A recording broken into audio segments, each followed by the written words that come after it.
Guys, ഇന്ന് നമുക്ക് കിട്ടിയിരിക്കുന്നത് പാക്കുറിച്ചിലാണ് കേട്ടോ. നിങ്ങളുടെ നാട്ടിൽ എന്താ ഇതിന് പേര് പറയുന്നതെന്ന് ഒന്ന് പറയണം. ഞങ്ങൾ പറയുന്നത് പാക്കുറിച്ചിലെന്നാണ്. അപ്പോൾ ഈ രണ്ട് പാക്കുറിച്ചിൽ കുട്ടന്മാരെ നമുക്കൊന്ന് സുന്ദര കുട്ടപ്പന്മാരാക്കിയിട്ട് ഒന്ന് ഫ്രൈ ചെയ്ത് കഴിച്ച് നോക്കാവേ. അപ്പോൾ ഗൈസ്, നമുക്ക് നിന്നുകൊണ്ട് തന്നെ രണ്ട് ക്ലീൻ ചെയ്തെടുക്കാം. അപ്പോൾ ഫസ്റ്റിലേ നമുക്ക് ഇതിൻ്റെ സൈഡിലത്തെ ഈ ഒരു കുഞ്ഞ് മുള്ള് വെട്ടിക്കൊടുക്കാം. പിന്നെ ഈ സൈഡിലത്തെ ഇത് കളയാം.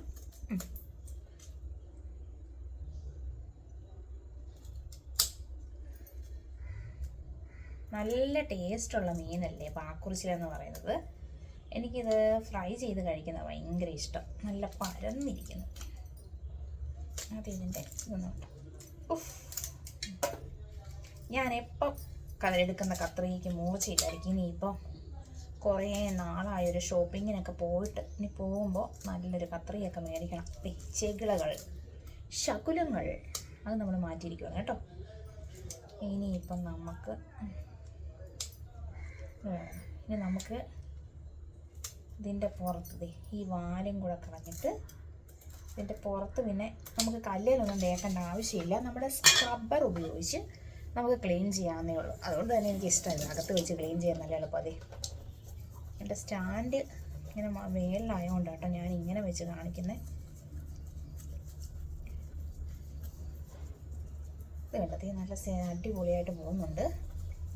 നല്ല വെള്ള കളറിൽ ഇരിക്കുന്ന എല്ലാം ഇതിൻ്റെ ഉളുമ്പാണ്. ആ ഉളുമ്പെല്ലാം നമുക്കൊന്ന് കളഞ്ഞ് ഇവനെ ഒന്ന് തേച്ച് കുളിപ്പിച്ച് സുന്ദര കുട്ടപ്പനാക്കി എടുക്കാവേ. അപ്പം എന്താ ഇവിടെ ഇങ്ങനെ കളഞ്ഞിട്ടുണ്ട്.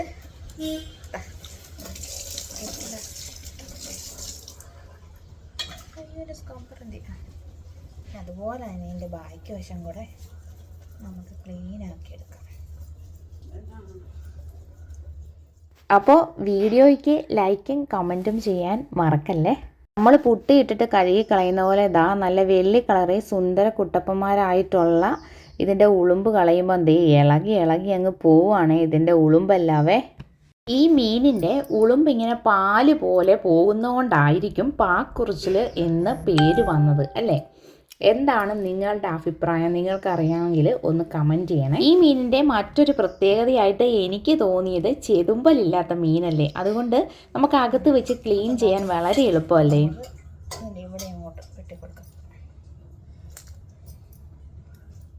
ഇനി നമുക്ക് ഇതിൻ്റെ കുടലൊക്കെ ഒന്ന് കളഞ്ഞ് വൃത്തിയാക്കാം. ഇപ്പോൾ ഏകദേശം നമ്മുടെ പാക്കുറിച്ചിലിൻ്റെ ക്ലീനിങ് ഫിനിഷ് ആയിരിക്കുവാണ് ഗൈസ്. അപ്പോൾ ഈ കുടൽ ഇതിൻ്റെ മുള്ളിന് നല്ല കട്ടിയാണ്. അപ്പോൾ എന്താ ഒരു തരത്തിൽ അത് നമ്മൾ കട്ട് ചെയ്തെടുത്തു. ഇനി ഇതിനകത്തെ എല്ലാം കളഞ്ഞിട്ട് നമുക്ക് നന്നായിട്ട് വാഷ് ചെയ്യാവേ.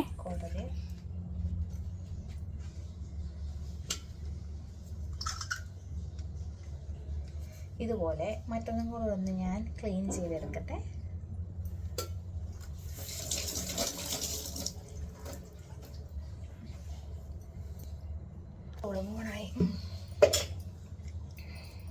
രണ്ട് പാക്കുറിച്ചിലേ ഉള്ളതുകൊണ്ട് ഫ്രൈ ചെയ്യാനാണ്. അപ്പോൾ ഫ്രൈ ചെയ്യാനായിട്ട് നമ്മളിങ്ങനെ വരഞ്ഞു കൊടുക്കുമല്ലോ. അപ്പോൾ അങ്ങനെ നമുക്കൊന്ന് വരഞ്ഞു കൊടുക്കാം.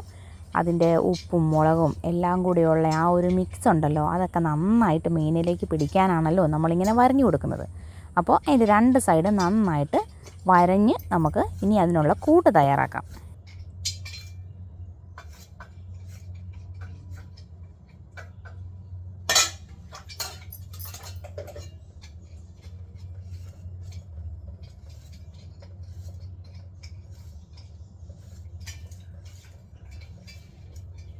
മീൻ ഫ്രൈ ചെയ്യാനുള്ള കൂട്ട് നമുക്ക് തയ്യാറാക്കാം. മഞ്ഞൾപ്പൊടി, മുളക് പൊടി, ഞാൻ എരിവുള്ള മുളക് പൊടിയാട്ടോ എടുത്തിരിക്കുന്നത്. കാശ്മീരി ചില്ലി ഒന്നും ആഡ് ചെയ്യുന്നില്ല. പിന്നെ ഉപ്പ്, കുരുമുളക് പൊടി. വളരെ സിമ്പിളായിട്ടുള്ള ഈ ഒരു കൂട്ട് തന്നെയാണ് ഞാൻ എപ്പോഴും മീൻ ഫ്രൈ ചെയ്യുമ്പോൾ എടുക്കാറ്. ഇത്തിരി വെള്ളം കൂടെ തളിച്ചിട്ട് എല്ലാം കൂടെ മിക്സ് ചെയ്ത് മീനിൽ നമുക്കൊന്ന് തേച്ച് പിടിപ്പിച്ച് 10 മിനിറ്റ് ഒന്ന് മാഗ്നേറ്റ് ചെയ്ത് മാറ്റി വെക്കാം.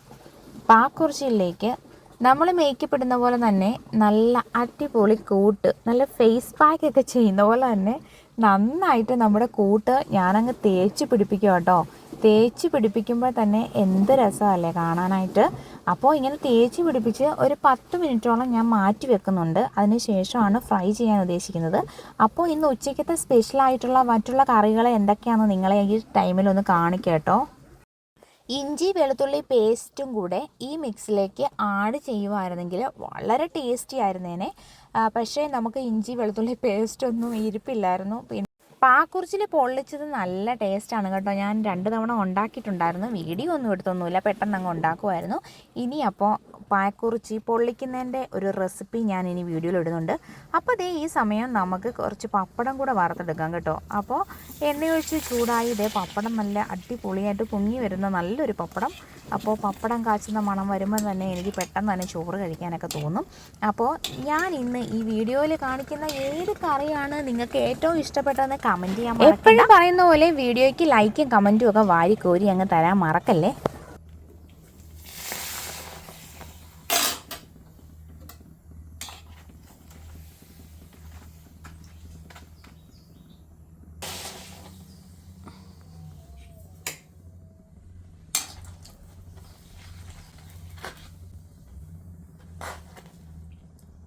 അങ്ങനെ പപ്പടം വറുത്ത് കഴിഞ്ഞു. ഇനി നമ്മൾ പാക്കുറിച്ചിൽ ഫ്രൈ ചെയ്യാൻ വേണ്ടി പോവാണേ. അപ്പോൾ ചൂടായ എണ്ണയിലേക്ക് നമുക്ക് 2 കറിവേപ്പില ഇട്ട് കൊടുക്കാവേ. അപ്പോൾ എന്താ നല്ല സുന്ദര കുട്ടപ്പനായിട്ട് ഒരുക്കി വെച്ചിരിക്കുന്ന പാക്കുറിച്ചിലിനെയും കൂടെ അങ്ങ് ഇട്ട് കൊടുക്കാം.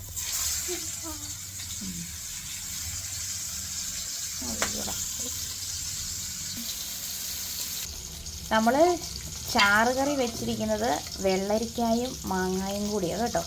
പിന്നെ ഇന്നത്തെ വേറൊരു കറി എന്ന് പറയുന്നത് കൂർക്കയാണ്. കൂർക്ക മെഴുക്ക് പുരട്ടി. പിന്നെ ഞങ്ങൾ മെഴുക്ക് പുരട്ടി എന്ന് പറഞ്ഞാൽ കുറച്ച് ഗ്രേവി ആയിട്ടാണ് വെക്കുന്നത്. ഗ്രേവി ഭയങ്കര ഇഷ്ടമാണ്. ഇനി ഇതൊന്ന് കടുക് പൊട്ടിച്ച് നമുക്ക് ചേർക്കാം.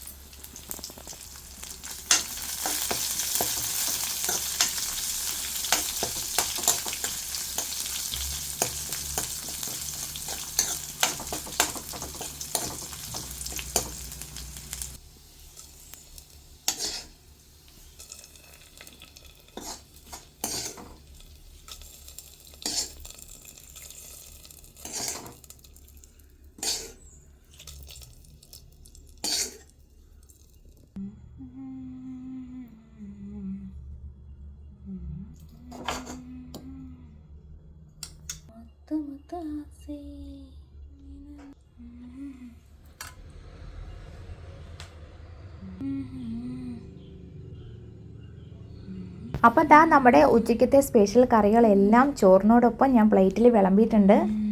ഞാൻ പ്രിപ്പയർ ചെയ്ത ഏത് കറിയാണ് നിങ്ങളുടെ ഏറ്റവും ഫേവറേറ്റ് ആയിട്ടുള്ളതെന്ന് കമൻറ്റ് ചെയ്യാൻ മറക്കരുത്. അടുത്ത വീഡിയോയായിട്ട് ഞാൻ പെട്ടെന്ന് വരും. ടാറ്റാ.